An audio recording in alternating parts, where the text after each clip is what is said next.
ตัวทวามเอาลีลียินเอาเลี้ยงเลี้ยงเลี้ยกวนเลีย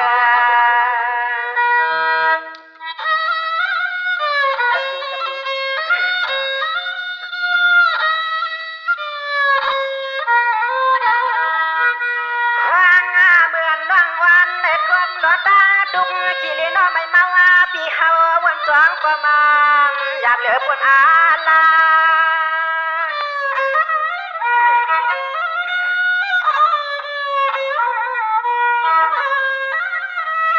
เย็นในหลวงในวันน้องนาตัวหันมาปวงว่าฮัลโหลปวงตีแหลนว่าปวงตัวหลวงวันจามลูลางเรียกวานไปอย่าจึงเพียงยินนาญา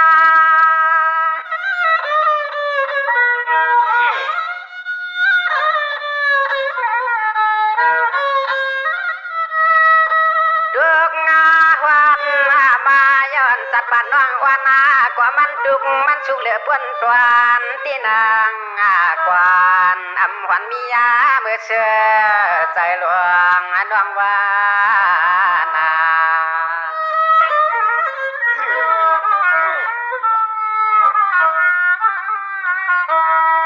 สวัสดีวันน้องนาเปลี่ยนนายโนภาวะยันทางไว้ยันนายันชื่อเจ้าโพตะคือยินนากายันปาลุลางน้องวานที่มานามานำอ่านเอาปุกมานเลย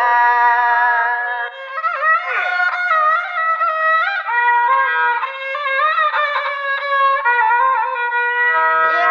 น้องวันทุ่งเวียงตอนไล่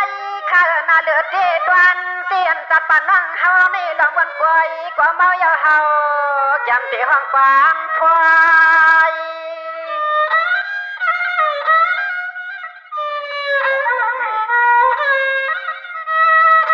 ช่วงวันหลวงในวันน้องหน้าผู้ดีใครในร้อยก็อามาชาวาใครการต้นยาวก็น้ำตาปีกยันโหจิ้มยาวเหลี่ยมก็มันอำเลยลาลา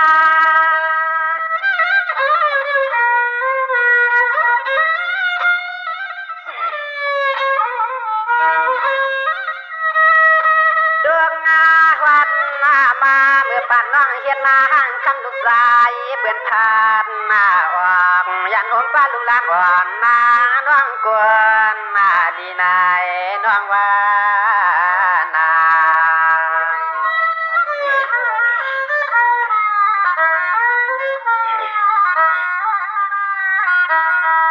สวัสดีในวันน้องนาปีเดียวใส่ตาจนช่างหน้าเฮ็ดเปลี่ยนการดวงไฟจูหน้าจึงทุสานยังอ่านหลวงปิ่งญาเตรียมทวนยิงน้องวานไล่เปียงใจ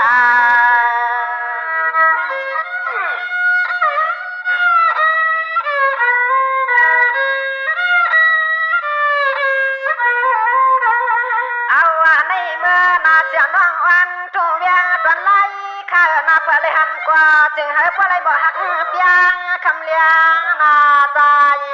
เกี่ยมคือตอนย้อนนาชู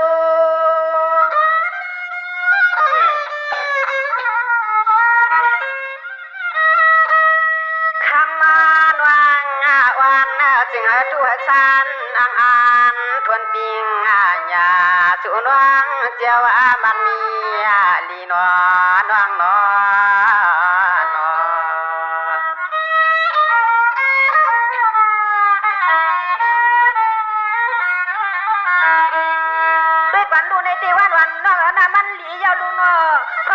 ก็ยันชีเจ้าพอดีกว่าเมืองกวนเย้าหน้ามันเหมือนไผ่ชวนตีนว่าจากบ้านน้องเอาเมื่อเก่าเอาเปียกเฉลคำน้องวันเลี้ยงตอนไล่ข้าเมืองกึ่ง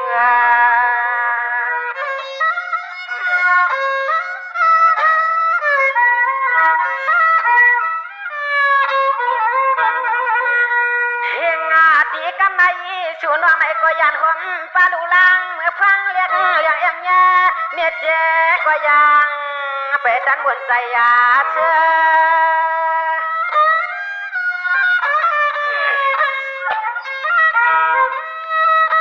ฟัง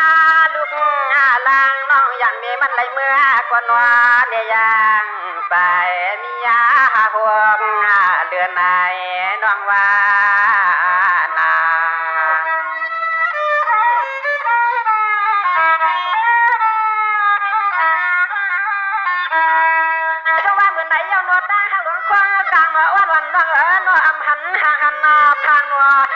เลยยานกันเมื่อนางยินบางในยาคอมายานเจลูลังก่อนเปียงกว่าที่มันมันถึงที่ฟ้าเลยเละเปลืองลอยกาย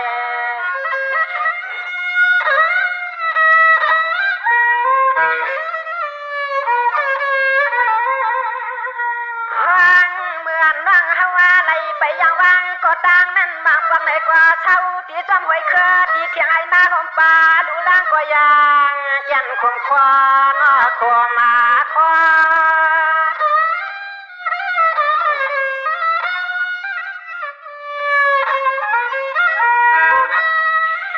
ปัว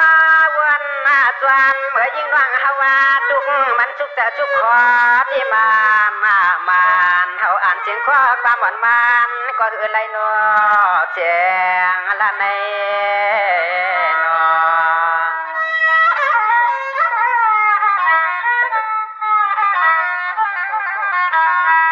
สวัสดีที่นอนวังเก่าเสียงเงินหน้าตำบาปันนอเดียวกลางเนี่ยช่วงงาตาหน้าเงินนองเก่าชาชื่อปันมาหาหัวงาลอยมาหน้ามันที่อ่านขึ้นนาละดวงเมียงปันกา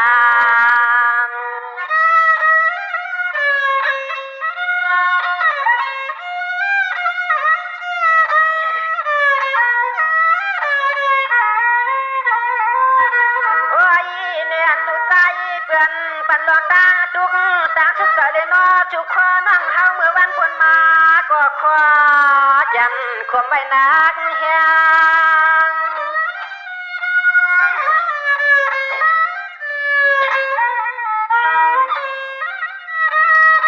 เฮาว่าเปียเลี้ยงก็ขึ้นปวนปันน้ำกันกะยังเมื่อสุจ้าสุวายินสวงเมียงเฮาก็จวมมาเหลือที่นอน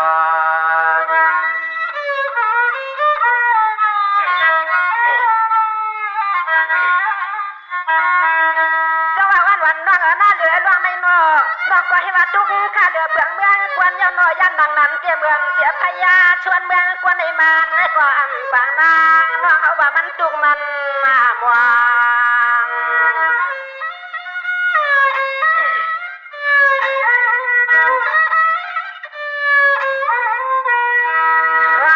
เจ้าผู้ละยันก็ตังผมปาลุลังน้องเฮาว่าในนอนเล่านัวเนี่ยเจอในปัว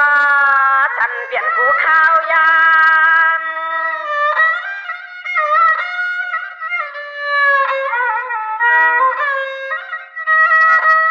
ยามาเมื่อเหลียวเทียจุน้องในกว่าเปลี่ยนสับเทียสำเงินนายกำแน่ขึ้นตังปืนนาไว้ใหม่มาใจยันดูลางหักมาเหลียมาตอนความถึ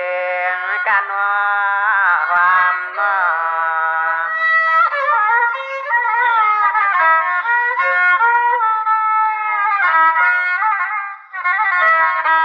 สวัสดีที่วันนอนะมันเขียวตรงมาเยาโนฮัลโหลภาวะป่านน้องเก่ายามาเตียนซาก็เหมือนห่างอัมมาปวางยิงน้องเฮาว่ามันมาบ่องหวังว่ามันบ่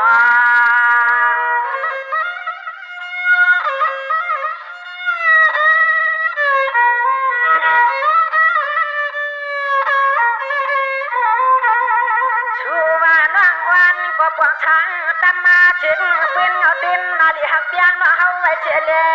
อันจักพี่ในเลือดในมันนาก็มาเมียนตัวปวงถึงเมียนข้าวยาม